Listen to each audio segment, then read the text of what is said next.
والله العظيم ايام الدراسه مو برهاب، ما اقدر اسولف كذا، خايف، ما ادري الشعور اللي يجيني. رحت يم ابوي صارحت قلت يبا انا بي الشيء هذا، يبا ما اقدر اجاوب، انا اعرف الاجابه بس ما اقدر اجاوب، اخاف يضحكون علي.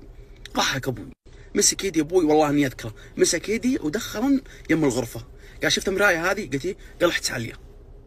قلت يبا وش اللي سولف مع مرايه؟ مجنون انا.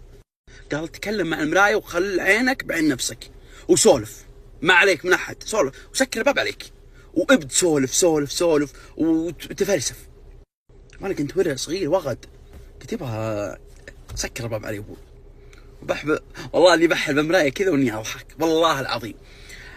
يوم قعدت اسولف مع نفسي يعني يوميا، مو بشكل يومي لا، يعني بين يوم ويوم اجي عند مرايه واسولف مع نفسي. الان اطلق كاميرا اسولف به انتم شايفين عادي والامر الطبيعي، واطلق راس واطلق شنب تلقوني اسولف معه سواء كبير او صغير بالعمر. داخليا ما في هيبه، اللهم لك الحمد. هيبه مو من الشخص، لا من الكلام، اقدر اسولف واتكلم وبمرونه وعادي، وما هي ما لها دخل بالثقه بالنفس، لا ما لها دخل، ترى هي لها دخل انك تكسر العقده هذه.